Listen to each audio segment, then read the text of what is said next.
Good evening and welcome to the Fumblerooski Podcast. I'm your host, Adam Wright, along with Justin Tucker, co-host. So we happen to be roommates as well. We just moved into college for our spring semester.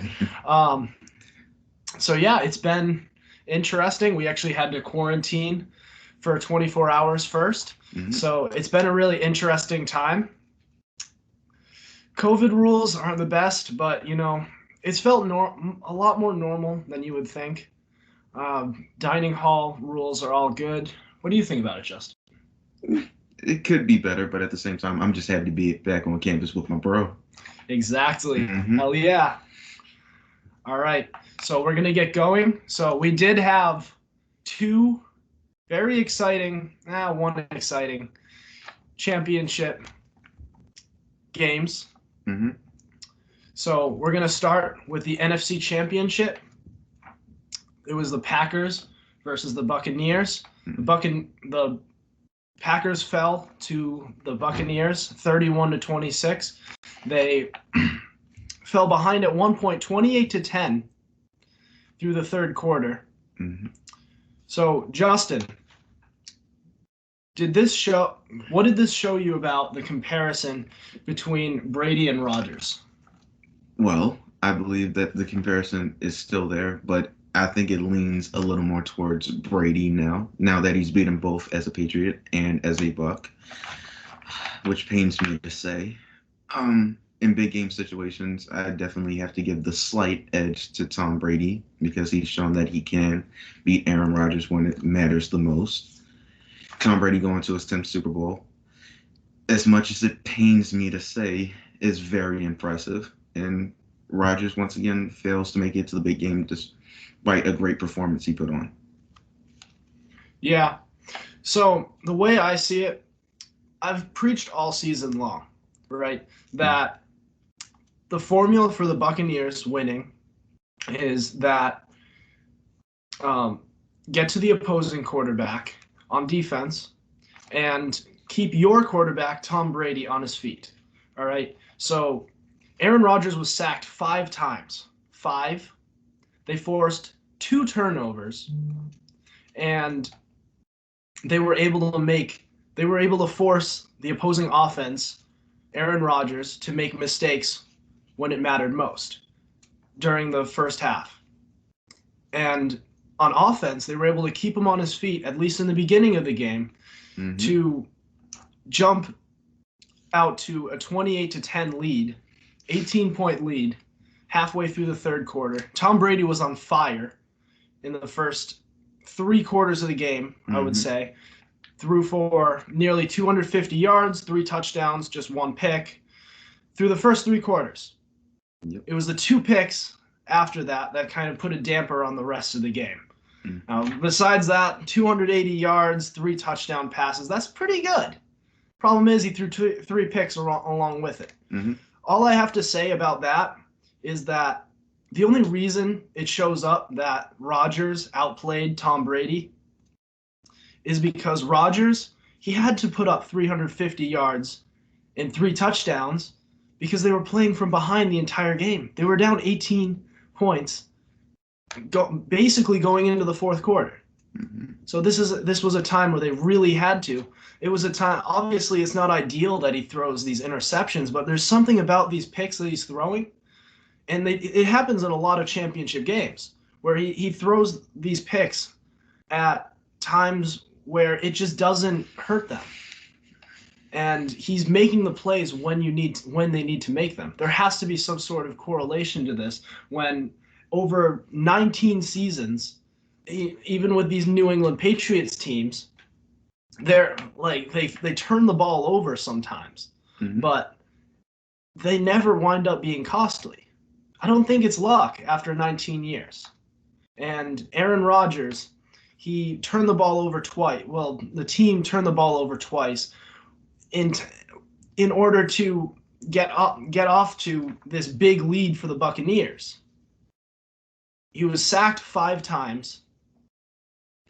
I just think, while it didn't show it completely in the statistics, just through taking the eye test, This is a textbook example of why Tom Brady is so far ahead of Aaron Rodgers. Whoa. Slow your roll there. He is not so far ahead of Aaron Rodgers. You can stop that right now. Who has more Super Bowl trophies? Overall, he's light years ahead of Aaron Rodgers. Oh, 100%. Absolutely not. You're crazy. He's not light years ahead of him. Who has the most touchdown passes? Brady's played longer. He's been able to be good that long. So has Aaron Rodgers. That's not fair. So far. You're comparing yards and touchdowns. They haven't played the same amount of years. Brady has them on a few, and then I think 1 year he got injured and had to miss like 11 games. Aaron missed, and Brady missed the whole season the other year. So I still think he has a few more years ahead of Aaron Rodgers. Let's calm it down. Oh, I agree. But on Tom Brady's age 37 season, he won a Super Bowl. And he's at age 43. Yeah. Playing in another one. He went into a new team, the Tampa Bay Buccaneers. They stop that right now. Transformed the most losing franchise in sports into a Super Bowl team overnight. Overnight. This team was undisciplined. You had Bruce Arians. Yeah. Shotgunning beers practically in the parking lots. Stop. I wonder why when you had Jameis Winston as your quarterback. Biggest gunslinger coach. They had Ryan Fitzpatrick as quarterback too. They were 3-1 with him. They were 3-1 with Ryan Fitzpatrick. They were not 3-1 with him. Yes, they were. They started off 3-0 and then lost to the Steelers, I believe. They started off 3-1. Yes, but then they turned to going into a platoon, and regardless of which quarterback they had, they lost games. Mm-hmm. And Ryan Fitzpatrick, I know he's not the ideal quarterback, but he's been able to lead teams to winning records before. He took the Jets in 2015 to a 10-6 record. Mm-hmm. He took the Texans in 2014 to a 9-7 record. Mm-hmm. He's always been that even-keeled quarterback where if you have all the talent around you, sound familiar? Yeah. Tampa Bay? Yeah. They're actually able to do something. Actually able to have a winning record. You're proving my point. It's all about the quarterbacks because they had everything else. So if Fitzpatrick wasn't able to do it, yeah, then clearly this was beyond just quarterbacking. This is a losing culture that had to be transformed. Absolutely not. I will not allow this to continue. You need to stop it. Let me pull up another statistic from last season to this season. Mm-hmm. Last season, the Tampa Bay Buccaneers were sacked 44 times. Yeah. And they turned the ball over 41 times. Yeah. This season, from last season to this season, yeah. Guess how much that is? Less than 40 combined. Okay. Do you not see the difference there? I see the difference from Jameis Winston to Tom Brady, which is night and freaking day. Are you kidding me? That's the difference. Jameis threw for over, 30 picks? So, he threw 30 picks. Brady didn't even throw that many picks this year. So that's the reason.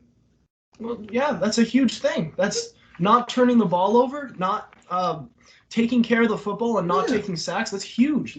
All this lost yardage, that's huge. In the leadership to turn this franchise around, it's not just on offense. You can see it on defense. You can see the coach is actually has his head screwed on straight for once in his career. You're stop. You're just disrespecting the man for no good reason. Bruce Arians is a good coach. He's a gunslinger.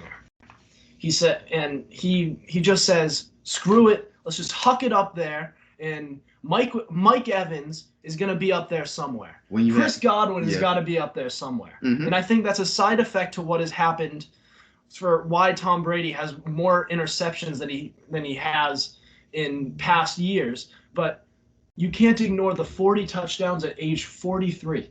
Give prime Tom Brady, age 37 Tom Brady, this roster. They go 16-0. What year was that? And give him preseason too, because this is the COVID year. All right, so he's 43, 6 years ago.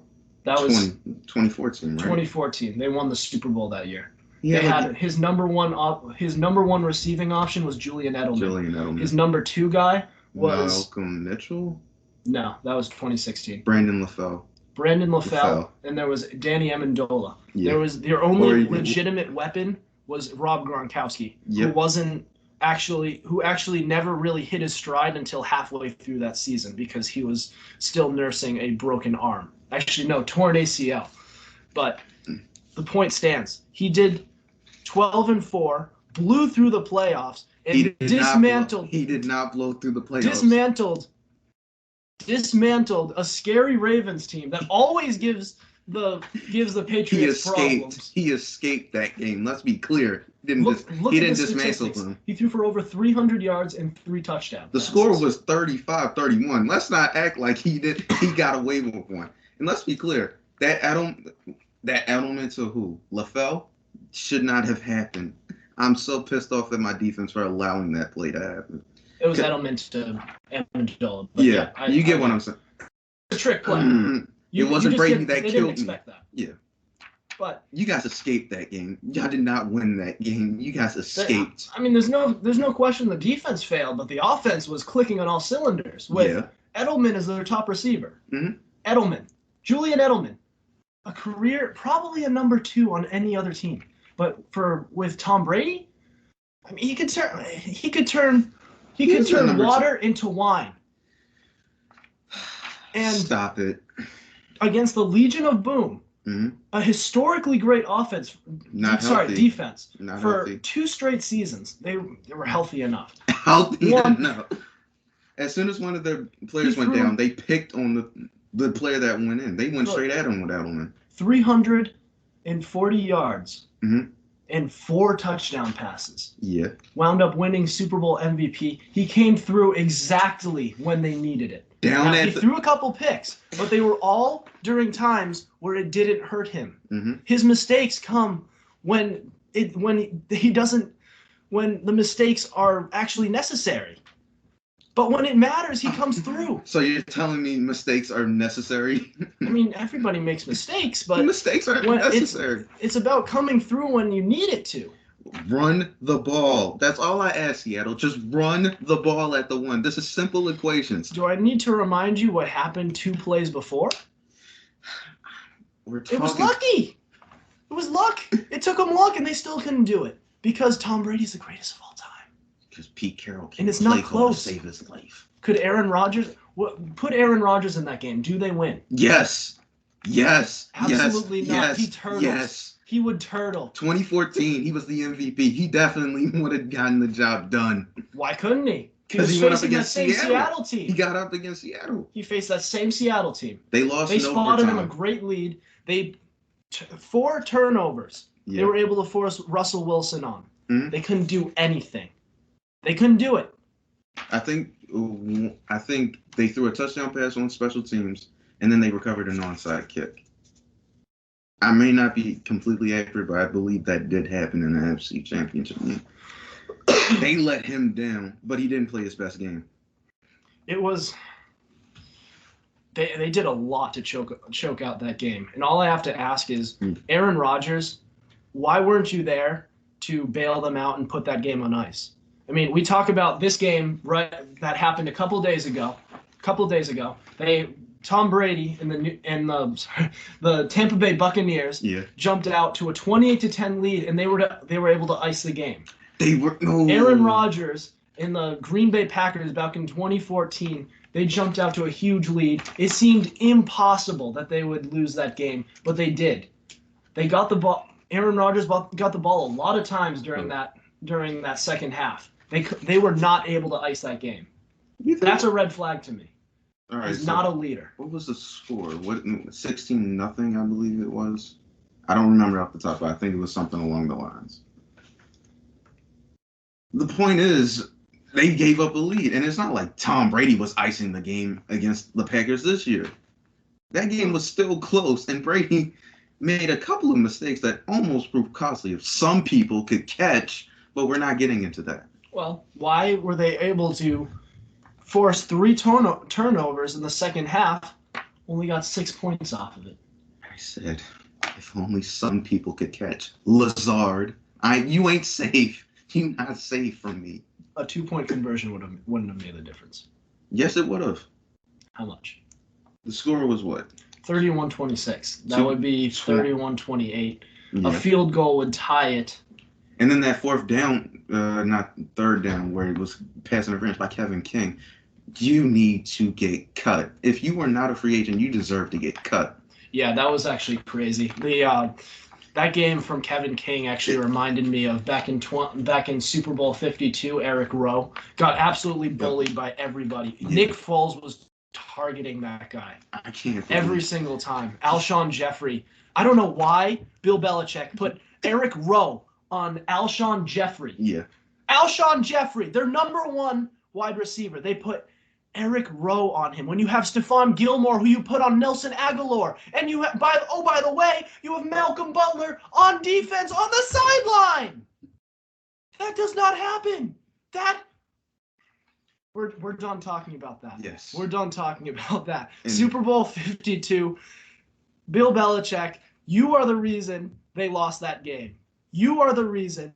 You robbed Tom Brady of his 6th Super Bowl, and they would have won 3 straight Super Bowls. They would have went back and won the next year, and they would have had more momentum. It would have been a better victory that year. They would be the first team with a three-peat, since who? Oh no, no one has won 3 straight Super Bowls. Mm-mm. So The they would Niners have made became history. close. And 4 out of 5 years winning the Super Bowl. Mm-hmm. Think about that, Bill Belichick. Not that he's ever going to hear us, but maybe when we get famous someday. Hopefully he hears us and then has something to say. He'll probably be dead by then. No, he's old. I hope he can improve by then. I hope he can improve before then. I hope he improves next year. I mean, his team finished 7-9. Which isn't bad. It's not great, bad. But it's bad by Patriots standards because, oh my God, if we're not in the AFC Championship game, just forget it. But it's still not bad. It's just there was just nothing there. I'm still pissed off we lost to y'all, but it is what it is. Okay, so moving on. Yeah. The Bills in the AFC Championship game against the Chiefs. Shocker, they lost. They fall to the Chiefs 38-24. They really got outplayed on just about every level. Exactly. I mean, that team, if you were watching that game, it was like a track meet out there. They were just outrunning them everywhere. They were just faster on offense and defense. Mm-hmm. They were able to contain Josh Allen fairly well. He had a decent game. He threw a pick. But, so I think the big question we can ask here is there still reason for optimism in Buffalo right now? Because I think there was a lot of we were talking them up in recent episodes, and we really loved this team. And I think this game might have put a bad taste in people's mouths. What are your thoughts on that? What do you think? Listen, to go from not winning a playoff game since 1998 to going to the AFC Championship game in one season, I think that's pretty good optimism right there. I think they have good standards to where it's like now they can say it's Super Bowl time. It's now the next level as to where we want to be. Josh Allen, great year from him. And almost an all-pro year if, Patrick Mahomes and, Aaron Rodgers didn't exist. But a great year nonetheless. Stephon Diggs proved all these years that he is a true number one. Had a great year. And their defense in the back half of the year showed up when Milano, the linebacker, got healthy. So I think there's fairly good optimism. They have to get over that bump, just like the Ravens have to get over that hump with the Chiefs. But other than that, yeah, I believe there's reason to be good about this team right now. Okay. All right, so my turn. Mm-hmm. So my answer is pretty simple. Yes, there is still reason to be optimistic if you're a Buffalo Bills fan, but proceed with caution. Okay. This is still salvageable.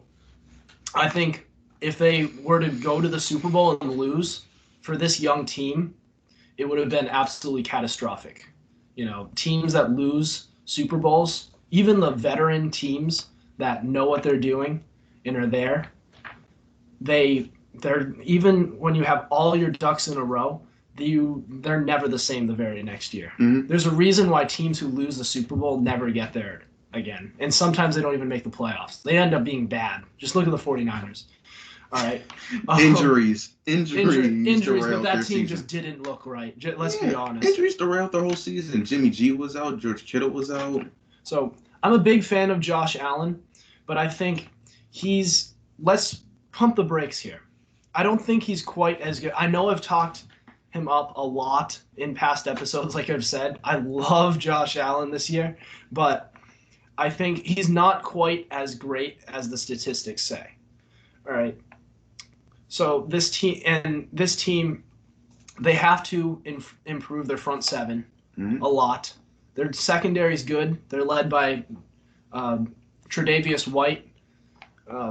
Who else do they have? They have a good Micah Hyde. Is he? Micah Hyde. Great. Jordan Poirier. They have Josh Norman on that back end, but still a reliable guy. Josh Norman. Yeah. Tremaine Edmonds. I love Pro Bowl linebacker. When healthy, he's one of the better linebackers in the game. Yeah. So they have some great pieces in their secondary. Their front seven kind of smells. Smells? Maybe that's it's not the best, but it's like average. Maybe that's a little strong. But they still need to improve there if they want to be a championship contender. Listen, it was good enough against our O-line. They just whooped our O-line like it was nothing for some reason. Yeah, well, your Ravens are there. What do you mean? Well, moving on. That's your okay, fault. but they need to create a more balanced offensive attack. Their running game needs a lot of help. Their leading rusher this game wound up being their quarterback. He rushed for 88 yards, which is good, but you need a running back for them to respect that passing game. Mm-hmm. They have a formidable passing game. They have their number one guy in Stephon Diggs. He proved he's the guy. They have John Brown, who was hurt, but we've seen what he's like when he's not hurt. We have Cole Beasley, who's a great number 3. 2. No, he's the number 2. He's the number 2? All-Pro second team. He's a great number 2 when healthy. He just wasn't healthy in the playoffs. See, I think that's because he got a lot of reps, but John he's still Brown, good. John Brown, when he's healthy, is probably ahead of him. I disagree, because I can see Cole Beasley getting 100 yards. I can't see John Brown getting that unless he's like the number 1. He can certainly do that. Yeah, I can see him as a deep threat, but I don't see it like over Cole Beasley and Stephon Diggs. No. We'll see. They're kind of different. Cole Beasley's more of a slot guy. Yeah. You have John Brown lined up outside. He's the type of guy who you just huck it up there. And Stephon Diggs he can do everything. Yeah, but Cole Beasley will move the chains more, and he's the one you give the ball over the middle to. So I see him getting more targets. Right. We're just splitting hairs here. Yeah.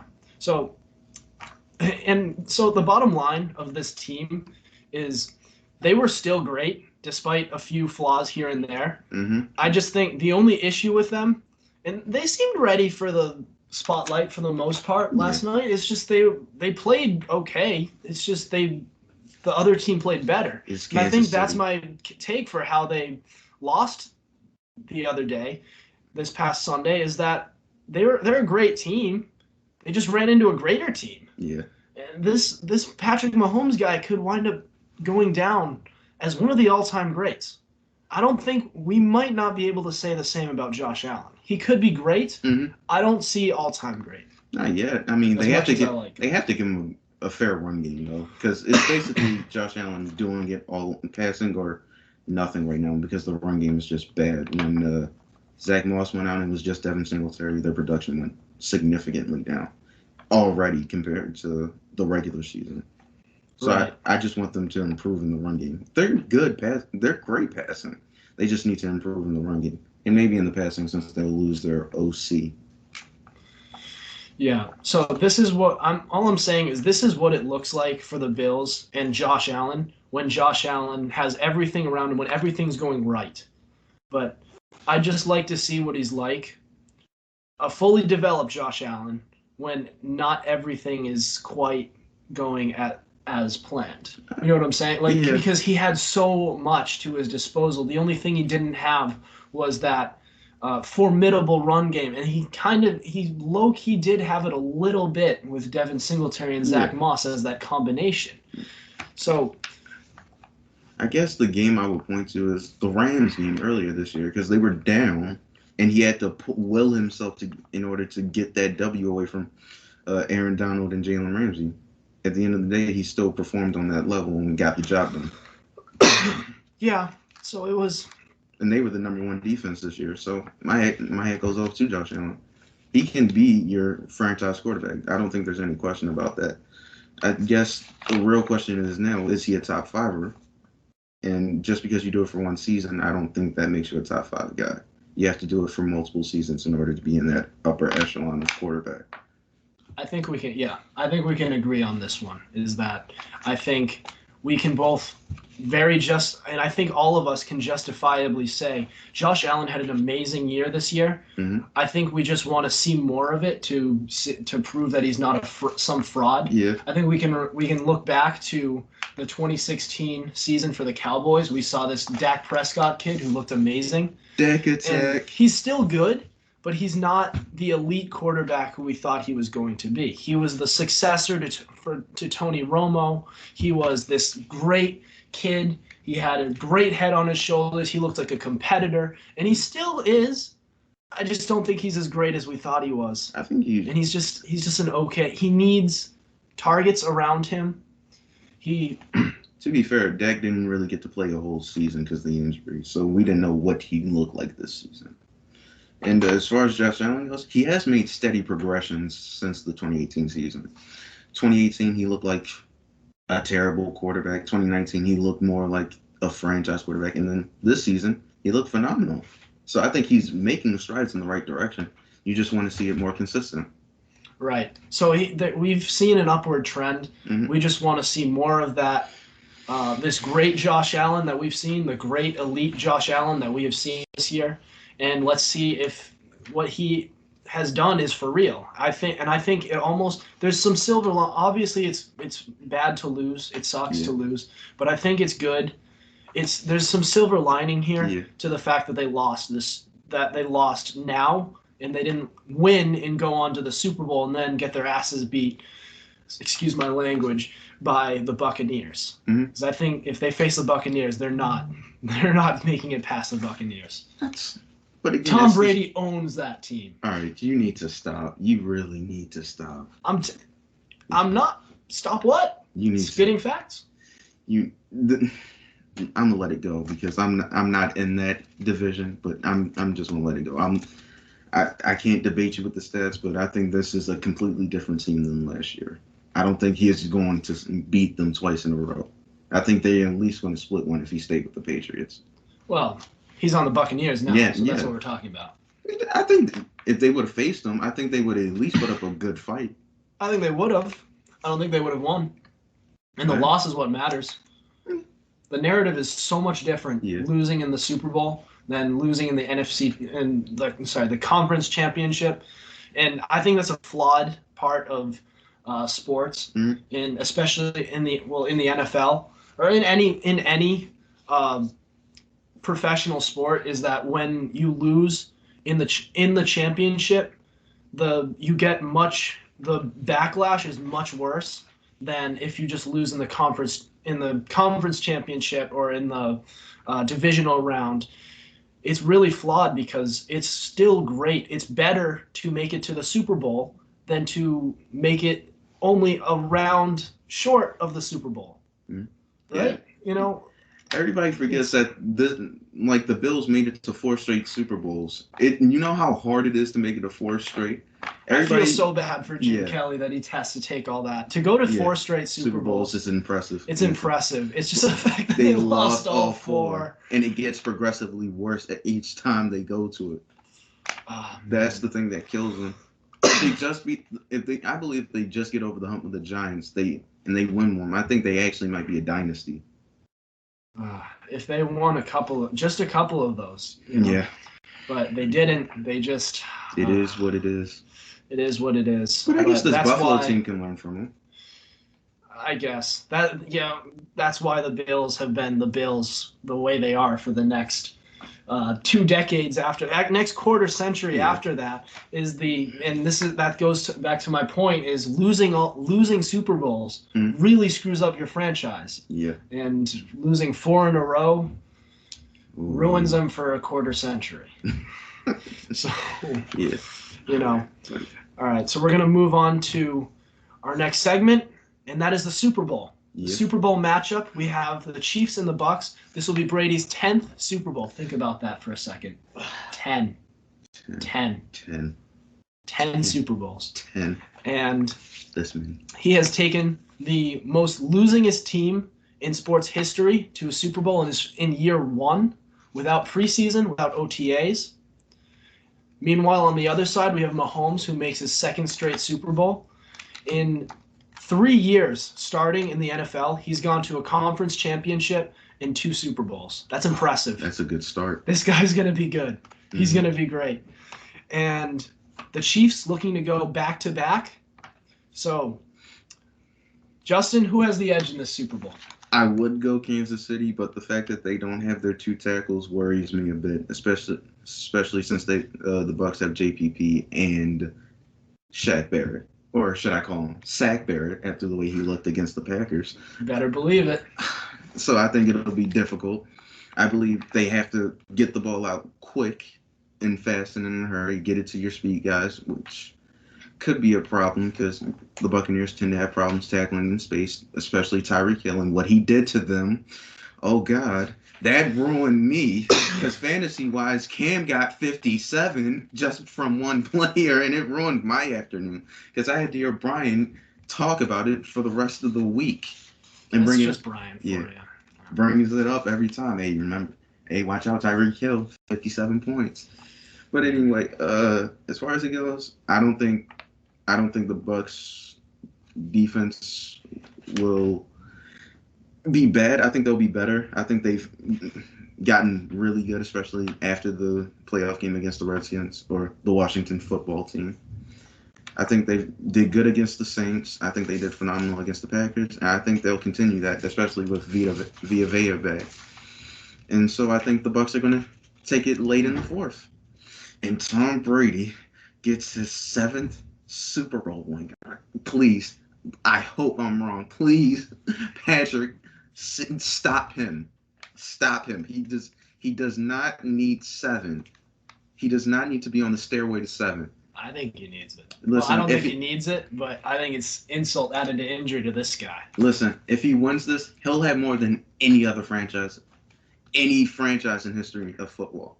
Stop this man. No. Well, any other franchise in football. In football. Just football, he'll have more than any franchise. He'll be close to all those NBA players. Yep. He had already passed Jordan at this point. Yeah, he passed Jordan. I mean, he had to get past the Celtics. That's going to be difficult. Bill has 11. I don't think he'll catch him unless Brady decides, I want to play another decade. Until he plays, you'll be eating your words when he's playing till his age 49. If he should not be playing that long. But if he can survive that long, then I guess it's a credit to him and his work ethic. If he survives that long, he'll be a practice squad quarterback. No, they won't do that to Brady. They'll make him a starter because it's 7 rings. Because he's Tom Brady. All right. Just because he's Tom Brady. So what you think? All right. So my turn. All right. So it's important to point out that the Chiefs this Sunday, next Sunday, will be missing both of their starting tackles. Eric Fisher, their left tackle, torn Achilles, he's done. Ow. Mitchell Schwartz, right tackle, he's been gone since week 6. He's most likely not coming back. And their backup right tackle, who's been in for Schwartz, who's been playing exceptionally well ball this year, as good as he's been play all season. He now has to move to an even tougher position at left tackle. Mm-hmm. So this causes a huge issue with their offensive line. They are now banged up. This is going to cause for a field day by Shaquille Barrett and Jason Pierre-Paul. Now, even when pressured, Patrick Mahomes, you can only contain him. Yep. He can only be contained. You can't. Yeah, but I wouldn't run cover 1 against him. I just straight play cover 2. They're gonna blitz the hell out of him. They'll lose. You saw what happened the last time they did that mess. They weren't missing their left tackle at that point. They'll still throw it up to Tyreek Hill. I'm sorry. I don't trust Carlton Davis. I don't trust Sean Murphy-Bunting. I don't trust any of these guys to hold them. Or Kelsey. Well, they're going to have to make some sort of adjustments. This is going to be a tougher game. And on the other end, on the offensive side, you have Frank Clark, who is going to cause issues on that Tampa offensive line. He's going to be pressuring Brady a little bit. Donovan Smith, watch out. So I've always preached this so far this season that the Bucs formula for winning games all season long has been to pressure the opposing quarterback and keep Tom Brady on his feet. If you keep Tom Brady on his feet, he will beat any secondary. I've seen time after time these Legion of Booms of the world, the Jacksonville defense, the Saxonville, led by Jalen Ramsey, and Calais Campbell leading the front. The Eagles defense in 2017. If you keep him on his feet, he will beat you. Yeah, apparently. Now, not the and Eagles. This strategy will work on quarterbacks such as the Aaron Rodgers and the Drew Breeses of the world. It remains to be seen on Patrick Mahomes, because he is Patrick Mahomes.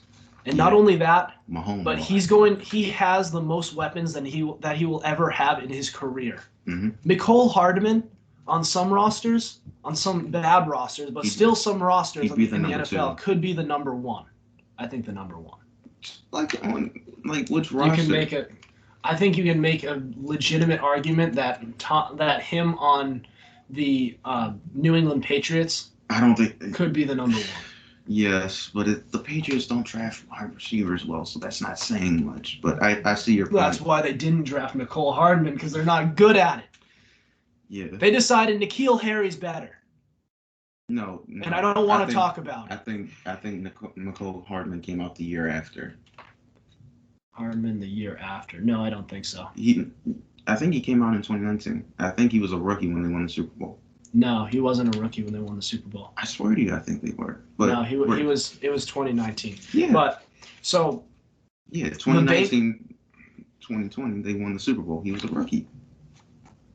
No, it was the year after that. He was a rookie last year. This is his sophomore season. They won the Super Bowl last year. He was a rookie last year. That's what I'm saying. Okay. That's what I'm saying. So that was the same draft as N'Keal Harry. He came in 2018. No, he didn't. N'Keal Harry didn't come. N'Keal Harry came. Oh yeah, he came. There you go. Okay, why am I thinking Sonny Michel? Because I'm thinking number 1. Moving on. Frank Clark is going to be a potential X factor in this game. So yeah. He could, like I said, keep Tom Brady on his feet, but if Frank Clark is causing issues, this could be a problem. Kansas City's banged up O-line could be a huge blow, and that could be the Buccaneers pass rush could be an X factor in this game.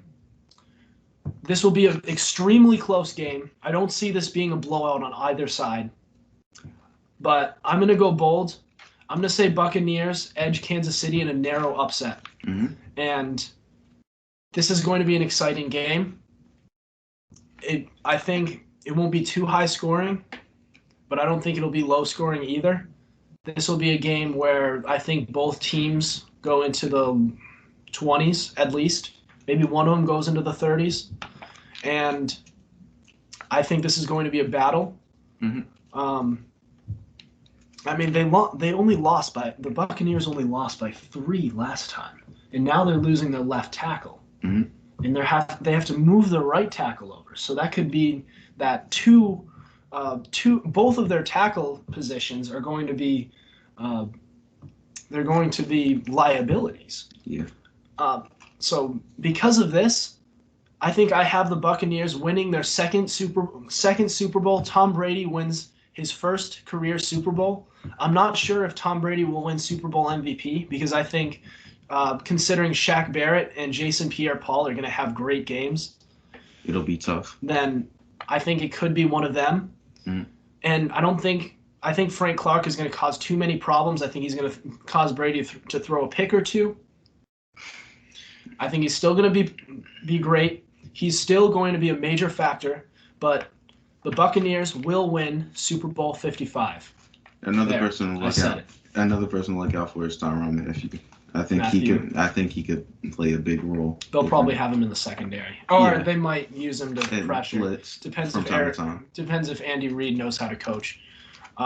If okay.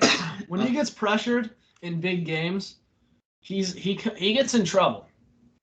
So the Super Bowl wasn't a big game last year. I think that was Mahomes bailing him out. What? They were down 20-10. All right, and how did that game finish? Mahomes. Oh, so that's you're all I have to say. I'm saying that Mahomes fell on Andy Reid's lap, and Andy Reid is on his knees, worshiping him. Stop it. Andy Reid is a great play caller. He just didn't have the necessary person to run all the plays he wanted to. He has that in Patrick Mahomes. I love Alex Smith. He's not Patrick Mahomes. He never was and never will be. Exactly. And, Alex Smith was also a solid quarterback. Yeah, he was a very solid quarterback. He just doesn't have the talent Patrick Mahomes does. And I think Andy Reid's a decent coach. I mean, that was just banter. That was trash talk. But you get the point. Because, he's not on the level of some of the elite coaches. Who's above him? I think it's only Bill. I think that's it. Don Shula. Oh, you're talking all time. All time. Oh, yeah. I'm thinking. I thought you meant like you can currently. Put Sean McVay up there too. No. Andy Reid? I No. think so. Not as a better play caller. Not as a better coach. And I think Jim Harbaugh back when he was in the league was great too. 0 rings. I can't do it. Yeah, but who did he have to work with? He had bum Colin Kaepernick and Alex Smith. He wasn't a bum. He was an unknown phenom at the time, Colin Kaepernick, then turned out to be progressively bad as the years went on. Alex Smith. And he had a good defense. They had a great defense. Yeah.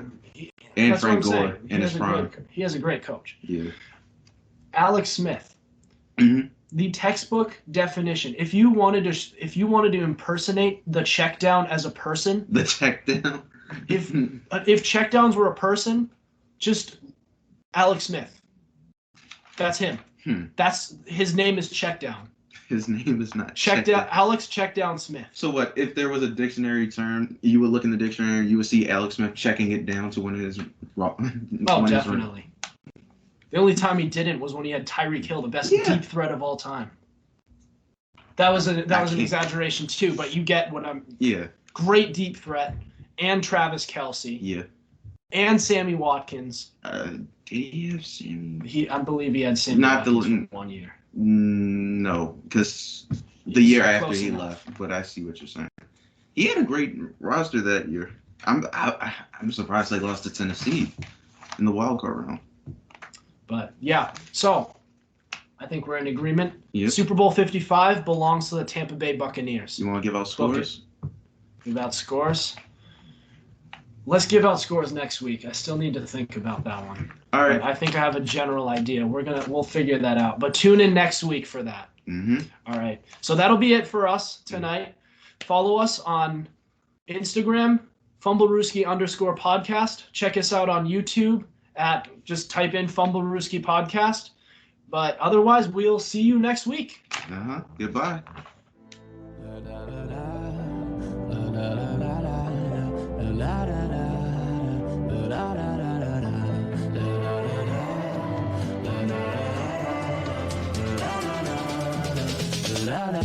Way you move, that shit is beautiful. Late night crew, you're no numero.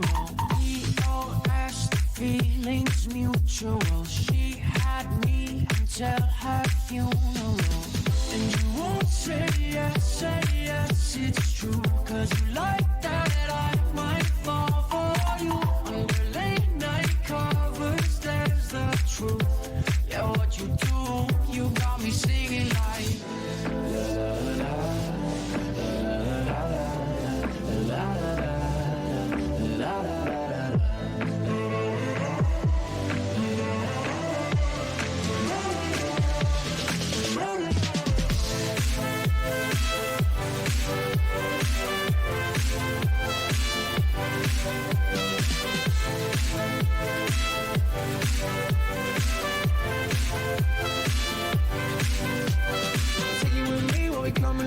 be singing all day, filling up a cup. I'm addicted to you, couldn't get enough. Had a real long night, now we feeling rough. And they be coming after, driving trucks. And I be running faster in my trucks. And she be looking at me, stunned and never going ha ha ha. Oh, yeah, we singing la la la. And you won't